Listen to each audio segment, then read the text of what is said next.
વધુ એકવાર રાજકોટમાં ક્રાઇમ બ્રાન્ચ સવાલોના ઘેરામાં આવી છે। જામનગરમાં કોલસા કાંડમાં સસ્પેન્ડ થયેલા પીઆઈને ક્રાઇમ બ્રાન્ચનો હવાલો સોંપવામાં આવ્યો। સસ્પેન્ડ થયેલા પીઆઈ મેહુલ ગોંડલિયા હવે રાજકોટ ક્રાઇમ બ્રાન્ચમાં। કોલસા કાંડમાં ખરડાયેલા પીઆઈને ક્રાઇમ બ્રાન્ચની જવાબદારી અપાતા ચર્ચાઓએ જોર પકડ્યું છે। જો કે આ વિવાદિત ચહેરાને જ શા માટે રાજકોટ ક્રાઇમ બ્રાન્ચની જવાબદારી સોંપવામાં આવી તે સૌથી મોટો સવાલ છે। કારણ કે અગાઉ વીકે ગઢવી, બાદમાં વાયબી જાડેજા અને હવે મેહુલ ગોંડલિયા રાજકીય છેડાથી નિમણૂક મળી હોવાની જોરશોરથી ચર્ચાઓ પણ થઈ રહી છે। અને આજ મુદ્દે આપણી સાથે સંવાદદાતા રહીમ લાખાણી જોડાઈ ગયા છે। રહીમ, સૌથી મોટો સવાલ એ છે કે શા માટે આટલા મોટા વિવાદિત ચહેરાને રાજકોટ ક્રાઇમ બ્રાન્ચની જવાબદારી સોંપવામાં આવી? ધ્રુવિશા, સૌથી મોટો સવાલ એ જ ઉત્પન્ન થઈ રહ્યો છે કે રાજકોટ ક્રાઇમ બ્રાન્ચને સ્વચ્છ બનાવવાની કોઈ પણ પોલીસ કમિશનરને ઈચ્છા ન હોય તેવું લાગી રહ્યું છે। કારણ કે રાજકોટ ક્રાઇમ બ્રાન્ચ છે તે છેલ્લા ઘણા સમયથી રાજકોટ વાસીઓ હવાલા બ્રાન્ચ તરીકે તેને ઓળખી રહી છે। કારણ કે તેને ક્રાઇમ બ્રાન્ચ નથી, કારણ કે અગાઉ જે રીતના તોડકાંડો શરૂ થયા હતા અને ત્યારબાદ રાજકોટ ક્રાઇમ બ્રાન્ચ સહિત જે પોલીસ કમિશનર મનોજ અગ્રવાલ હતા તત્કાલીન, તેને પણ બદલીનો સામનો કરવો પડ્યો હતો। કારણ કે જે તોડકાંડ હતું ને સમગ્ર મામલો છે તે ગૃહ વિભાગ સુધી પહોંચ્યો હતો ને ત્યારબાદથી રાજકોટ ક્રાઇમ બ્રાન્ચ છે તે આજ દિન સુધી હવાલા બ્રાન્ચ તરીકે જ ઓળખવામાં આવે છે। કારણ કે જે રીતના વિડીયો સામે આવ્યા હતા, નાણાંની લેતી દેતી સામે આવી હતી ને ત્યારબાદ જે રીતના બદલીઓના દોર થયા હતા ત્યારની પણ જો વાત કરું, જ્યારે વીકે ગઢવીને કાઢવામાં જે સસ્પેન્ડ થયા ત્યારબાદ ત્યાં એક પાટીદાર ચહેરો મૂકવામાં આવ્યો હતો, જેવી ધોળા।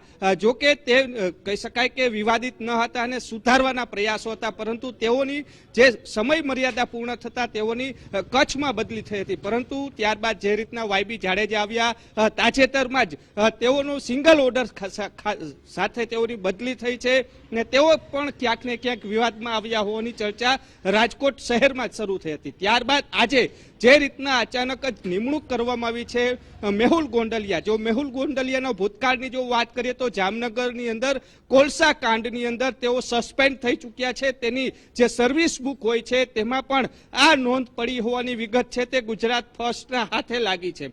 સૌથી મોટો સવાલ એ ઉત્પન્ન થઈ રહ્યો છે કે આવા પીઆઈ શું રાજકોટ ક્રાઇમ બ્રાન્ચને લાયક છે? સૌથી મોટો સવાલ ઉત્પન્ન થઈ રહ્યો છે। કારણ કે જેની ક્રાઇમ બ્રાન્ચની છાપ સુધારવાની છે કે ક્રાઇમ બ્રાન્ચનો હવાલો એવા વ્યક્તિને જોઈએ કે રાજકોટ વાસીઓ છે તે વ્યવસ્થિત સારી રીતે સુરક્ષા અનુભવ કરી શકે, પરંતુ જે રીતના અગાઉ સસ્પેન્ડ થઈ ગયા છે તેમને આ હવાલો આપવામાં આવ્યો છે।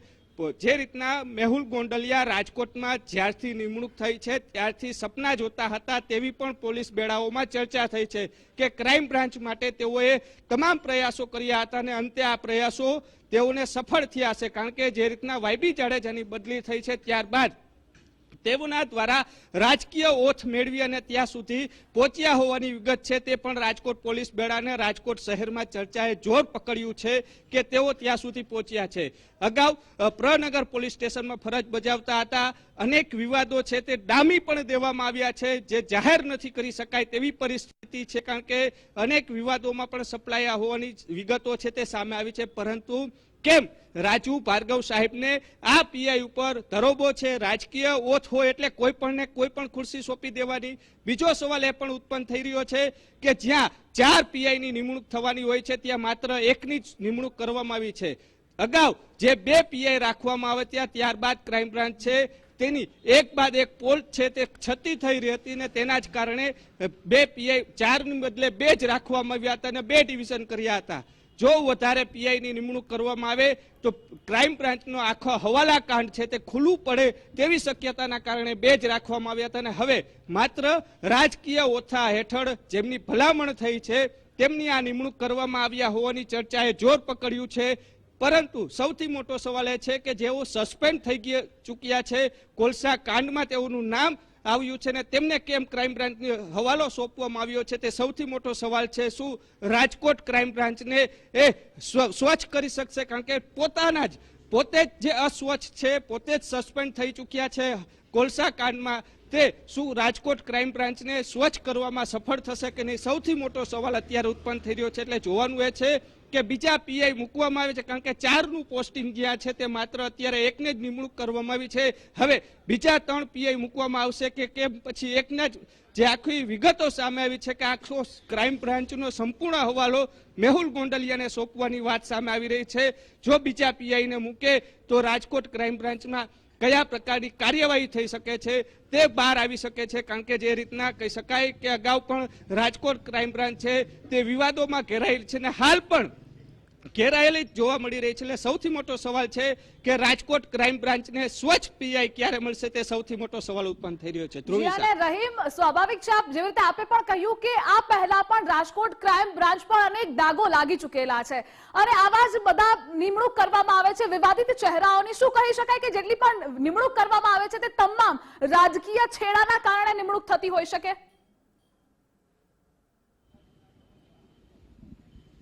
ચોક્કસપણે જે રીતના વાત કરવામાં આવે, ગત રોજને જ્યાં એક મેસેજ મળી રહ્યા છે, ગત રોજ આખા તમામ રાત્રિ દરમિયાન ઓર્ડરો છે તે તૈયાર થયા હતા.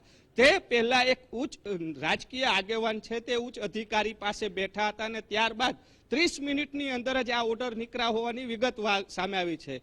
કહી શકાય ક્યાંક કાગને બેસવું ને ડાળને ભાંગવું, ક્યાંક ઓર્ડર નીકળવાના હોય એવું પણ બની શકાય. કારણ કે તેઓએ તો અગાઉ પણ પ્રયાસો કરી ચૂક્યા હતા રાજકીય ઓથાના, કે ઘણા સમય એમનું સપનું હતું, જ્યારથી રાજકોટ આવ્યા છે ત્યારથી એમનું સપનું હતું કે મારે ક્રાઇમ બ્રાન્ચમાં જવું છે.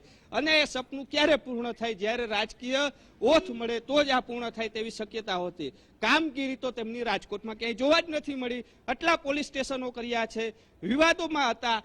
એવી પણ વાત આવે છે કે રાજકોટ એસએમસીમાં દરોડા, જે એસએમસીના દરોડા પડે છે તેમાં પણ ક્યાંક પોલીસ કર્મચારીઓના હાથ પાછળ હતા. એટલે શું તેઓ તો નતા ને, એવા પણ સવાલો ઉત્પન્ન થઈ રહ્યા છે. કારણ કે પોલીસ બેડામાં અત્યારે ચર્ચાએ જોર પકડ્યું છે. કારણ કે સારા સિનિયર અધિકારીઓ અહીં રાજકોટની અંદર છે, અન્ય અધિકારીઓ બાહોશ અધિકારીઓ છે ને, પરંતુ તેમને જ કેમ સોંપવામાં આવી તે પણ સવાલો પોલીસ બેડામાં અત્યારે શરૂ થયા છે. એટલે કહી શકાય કે રાજકોટ ક્રાઇમ બ્રાન્ચ વિવાદોથી ઘેરાયેલું જ રહેવાનું હોય તેવું પણ આગામી સમયમાં જોવા મળે તો નવાઈ નહીં. કારણ કે હજી પણ જે રીતના ક્રિકેટ સટ્ટાકાંડ છે, હવે તપાસ તો તેઓની પાસે પણ જશે.